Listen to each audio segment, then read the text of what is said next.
ब्रह्मानन्दं परमसुखदं केवलं ज्ञानमूर्तिं द्वन्द्वातीतं गगनसदृशं तत्त्वमस्यादिलक्ष्यम् एकं नित्यं विमलमचलं सर्वधी साक्षिभूतम्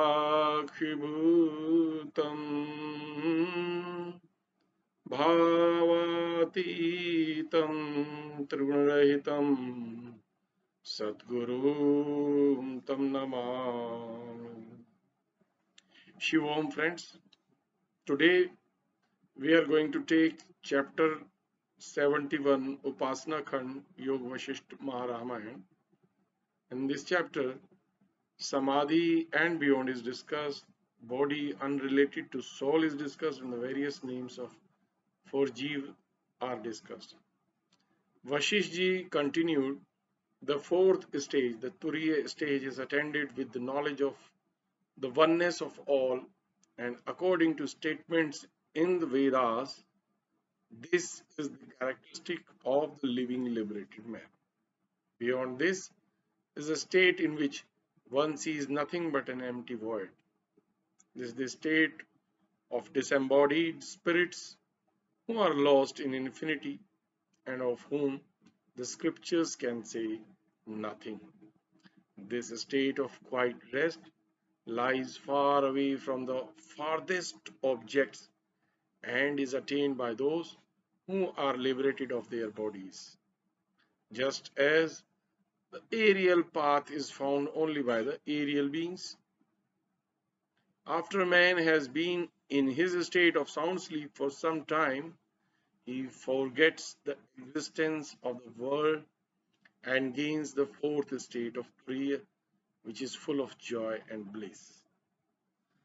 The manner in which yogis have come to know the non-dual Turiya state should also be followed by you, O Ram, in order to understand that unparalleled state of joy which attends upon it.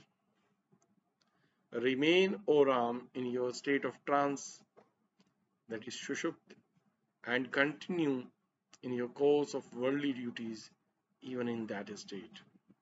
Your mind, like the moon in a painting, will not be subject to its waning phases or be seized by any alarm.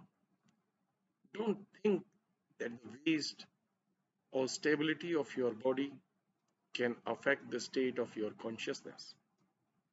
The body is not related to the mind. That is only a false conception of the brain.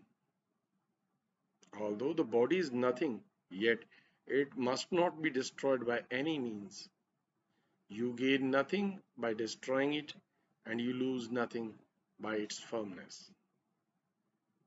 Continue with your duties and leave the body to go on its own way, or you can say on its own habitual course.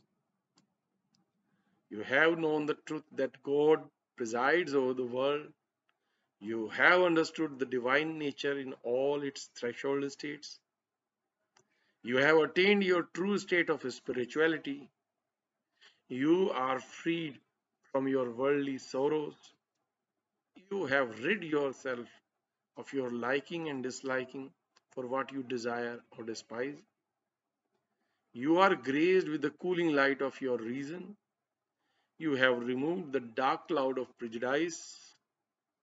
You have become as graceful as the autumn sky with the brightness of the full moon of your intellect shining over it. Your mind has its self possession and doesn't lower itself to meaner things. It has become as perfect as those who are accomplished in their meditation, so that you won't want to stoop to earth from that higher sphere. This is the reason of the pure and uniform consciousness that has no bounds. There are no false landmarks of I and you, this and that, mine and yours, and similar errors. In common speech, this divine consciousness is labeled with the imaginary title of Atma, soul, or self. But there is no occasion to distinguish any name or form in that being which is quite distinct from all. The sea is a vast body of water with its waves of the same element and in no way different from the sea itself. In the same way, all this fullness, composed of pure soul, and this earth and water are nothing other than itself. As you see nothing in the ocean except the vast body of water, so you find nothing in the universe except the one universal soul. Say, O intelligent man, what do you want to call yourself? Itself and the like. What do you call yourself and what belongs to you? What is not yourself or doesn't belong to you? There being no duality beside the only soul, there can be no material body at all. There is no relation between this and that any more than there is between the light of the sun and the gloom of the night. Even supposing the existence of a duality, yet I will tell you, Ram, that the existence of material bodies bears no relationship with the spiritual soul. As light and shade, and darkness and sunshine bear no relation to one another, so the embodied soul has no connection to the body. As the two opposites of cold and hot never combine, so the body and soul can never join with one another. As two opposites can have no relation between them, so is it with the body and soul. One is dull matter and the other is an intelligent principle.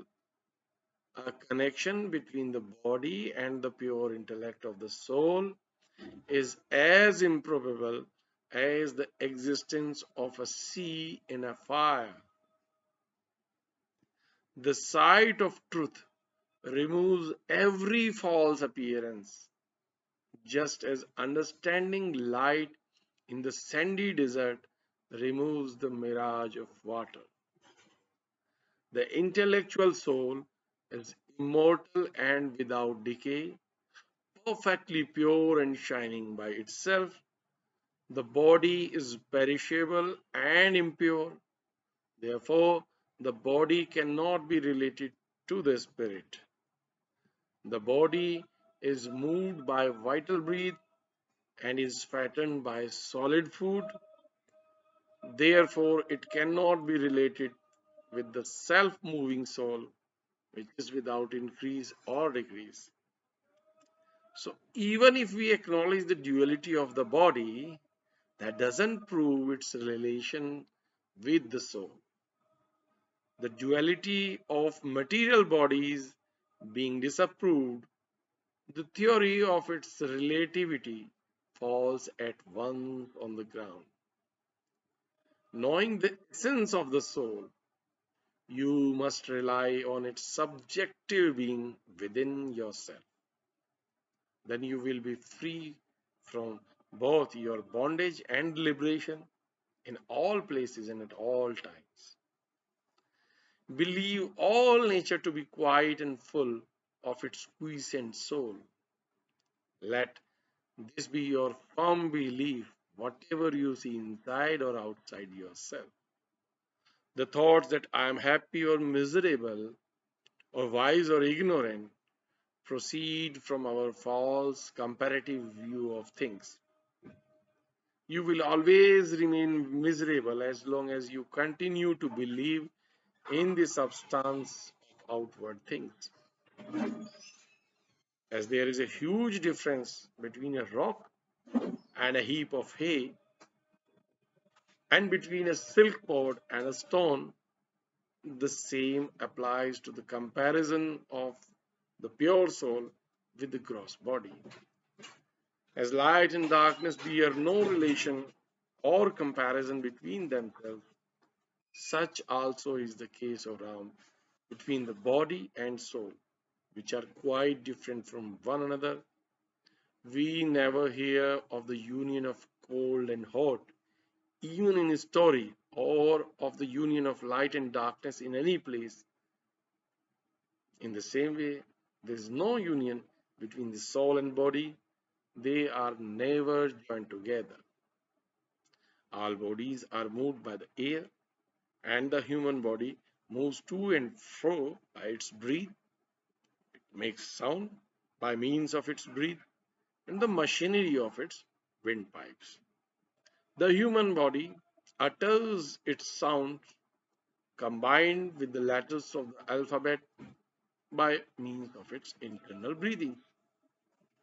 Its mechanism is same as that of a hollow bamboo pipe. The internal air moves the pupils and the eyelids. It is the same air that gives motion to the limbs of the body, but consciousness moves the soul and gives movement to its intellect. The soul is present in all places, whether in heaven or above or in the worlds beneath, and its image is seen in the mind as its mirror. You will have some notion of the soul in your mind by thinking that it flies like a bird from the cage of its body and wanders about at random, being led by its desires and fancies. As knowledge of a flower is accompanied by its fragrance, so the knowledge of the soul is inseparable from that of the mind. As, as the all-pervading sky is partly seen in a mirror, so the omnipresent soul is partially seen in the mirror of the mind. As water seeks the lowest level in a reservoir, so the soil makes the mind the receptacle of its knowledge.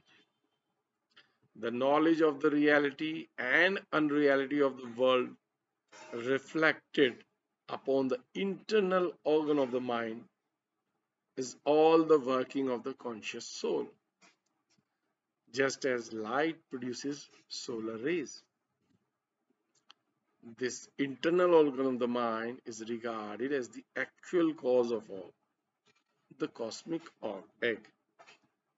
The soul, which is the prime cause of causes, is regarded as no cause at all, owing to its transcendent nature. Men of great minds have given the name of fallacy, misjudgment, ignorance to this internal or casual mind, which is the source of the creations of the world. It is error and lack of full investigation that make us mistake the mind for a distinct entity.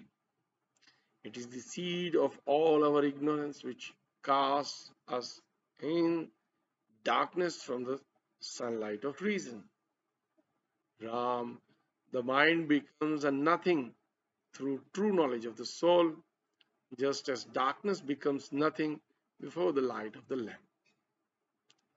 Ignorance mistakes the mind for the cause of creation and recognizes it under its various names, whether Jiva or the living soul, the internal organ, the mind, and the thinking principle or thought. Ram said, "Tell me, sage, why are there so many different names heaped upon the only one thing of the mind? Deliver me from the confusion they cause in my mind." Vasishtha answered, "All these are only various modes of the single substance of the soul, whose intellect displays these modalities, just as the substance of water displays itself in the variety of its waves. The soul is a fluctuating principle which inheres in all its modifications, just as the fluidity of water is inherent in the moving waves of the sea. The Supreme Soul is sometimes without its vibration and remains stationary in all immovable things, just as water, which presents its fluidity in moving waves, shows its inelasticity in liquids at rest. Hence, stones and other immovable substances remain at rest with their inherent spirit, but man and all animated nature are like the foaming froths of the distilled liquor of the universal soul. The Almighty power resides in all bodies with the inertia of His Spirit, known as the unconsciousness, dullness, or ignorance of inert bodies. The infinite soul involved in that ignorance takes the name of the living or animal soul that is confined like an elephant in the prison house of the delusion of this world. It is called Jiva or living because of its animation and also ego from its egoism. It is termed understanding from its power of discernment and the mind from its will or volition. It is called dual nature. It is called dull nature from its natural dullness and also body from being embodied with many elementary principles. It is inert in its natural state and conscious also from the essence of soul inborn in it. The spiritual substance that lies between the inert and active principles is called the mind. It passes under various names according to its different faculties and functions. This is the essential nature of the animal soul or the jiva as given in the Brihadaranyaka and other Upanishads. There are many other definitions of it to be found in the other works of Vedanta. But over and above these, fools using false logic have invented many other words to designate the animal soul, and thereby they have bewildered and misled the ignorant to false belief.